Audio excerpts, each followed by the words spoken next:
مولانا فضل الرحمان نے نیا انکشاف کر دیا۔ بانی پی ٹی آئی کے خلاف تحریک عدم اعتماد جنرل باجوہ اور فیض حمید کے کہنے پر لائی گئی۔ مولانا فضل الرحمان کا کہنا ہے کہ فیض حمید نے انہیں کہا کہ اسمبلیوں کے اندر سے تبدیلی ہونی چاہیے۔ تمام سیاسی جماعتوں کو قمر باجوہ اور فیض حمید نے بتایا کہ کیسے چلنا ہے۔ پیپلز پارٹی اور نون لیگ نے فیصلے پر مہر لگائی۔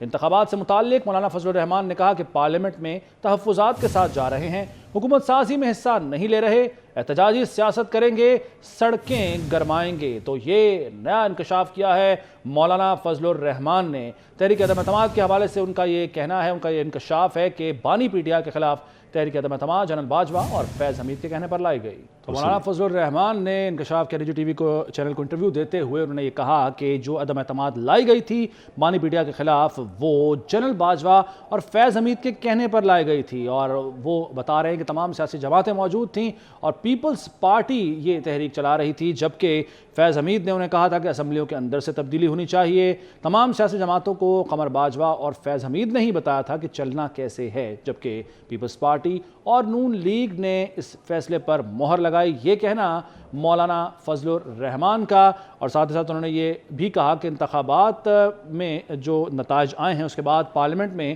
ہم تحفظات کے ساتھ جا رہے ہیں۔ مزید جان لیتے ہیں ہمارے نمائندے عثمان خان سے۔ عثمان خان، آگاہ کیجئے، بڑا گرما گرم انٹرویو ہے، بڑے انکشافات کیے ہیں، مزید کیا کہنا مولانا فضل الرحمان کا؟ جی بالکل، جمعیت علماء اسلام کے سربراہ مولانا فضل الرحمان نے یہ واضح کیا ہے کہ عدم اعتماد کے وقت اس وقت کے جو موجودہ آرمی چیف تھے اور اس وقت کے جو D G I S I تھے ان کے کہنے پر یہ عدم اعتماد لائی گئی ہے۔ انہوں نے کہا کہ پہلے مجھے براہ راست جنرل فیض نے میرے ساتھ ملاقات کی تھی اور مجھے انہوں نے کہا کہ آپ سسٹم کے اندر رہ کر اپنی تحریک چلائے، جس کا میں نے انکار کر دیا تھا، اور اس کے بعد تمام جو سیاسی جماعتیں تھیں جو اس وقت پی ڈی ایم کا حصہ تھیں وہ سب متحد ہوئی اور میرے پاس آئی تو میں نے ان کی آفر قبول کی۔ انہوں نے یہ بھی انکشاف کیا ہے کہ اس وقت کے آرمی چیف باجوہ صاحب اور جنرل فیض حمید نے عدم اعتماد پر تمام سیاسی جماعتوں کے ساتھ مشاورت کی، وہ خود بھی اس میٹنگ پر موجود تھے، تمام سیاسی جماعتوں کے سربراہان بھی موجود تھے، اور انہوں نے اس میں سب کو آمادہ کیا کہ عدم اعتماد کی تحریک لائی جائے۔ تو تمام سیاسی جماعتوں نے باجوہ صاحب اور جنرل فیض کی موجودگی میں عدم اعتماد کی حامی پر اتفاق کیا۔ انہوں نے یہ بھی واضح کیا کہ ہم عدم اعتماد کی تحریک کے خلاف تھے، مگر چونکہ سب سیاسی جماعتیں اس وقت اس بات پر اتفاق رائے قائم رکھ رہی تھی تو ہم ان کے ساتھ چلے۔ مولانا فضل الرحمان نے یہ بھی واضح کیا کہ گزشتہ روز جب سابق وزیر اعظم شہباز شریف ان سے مذاکرات کے لیے آئے اور انہوں نے مولانا صاحب کو موجودہ جو حکومت بننے جا رہی ہے اس کی دعوت دی، تو مولانا فضل الرحمان نے شہباز شریف کو بھی یہ واضح کر دیا کہ وہ اس حکومت کا حصہ نہیں بنیں گے۔ مولانا فضل الرحمان نے یہ بھی کہہ دیا کہ وہ سڑکوں پر آئیں گے، بھرپور تحریک چلائیں گے اور تب تک سڑکوں پر رہیں گے جب تک انقلاب نہ آ جائے۔ مولانا فضل الرحمان اس بار بڑے گرم دکھائی دے رہے اور آج انہوں نے تمام جو اپنے پتے ہیں وہ بھی شو کر دیے۔ انہوں نے کہا کہ ہم کسی کے ساتھ مذاکرات نہیں کریں گے، چاہے وہ پاکستان پیپلز پارٹی ہو، چاہے وہ مسلم لیگ نون ہو۔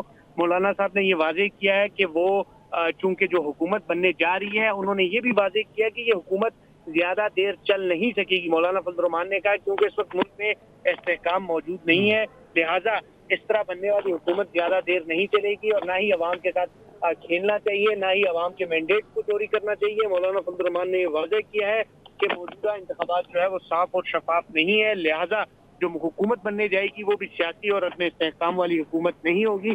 مولانا فضل الرحمان نے یہ کہا ہے کہ جو ہم تحریک چلائیں گے اس بار وہ بڑی گرم ہوگی۔ مولانا فضل الرحمان نے یہ بھی کہا کہ وہ چاروں جو صوبوں کے جنرل کونسل کے اجلاس ہیں ان میں خود شرکت کریں گے اور اس اجلاس میں اپنے پارٹی کے جو سینئر رہنما ہیں جنرل کونسل کے ان کو اعتماد ملیں گے اور ان کے ساتھ اعتماد پر۔ ٹھیک ہے، تو یہ انٹرویو جو ہے بڑا اہم انٹرویو ہے، بڑے اہم انکشافات ہیں۔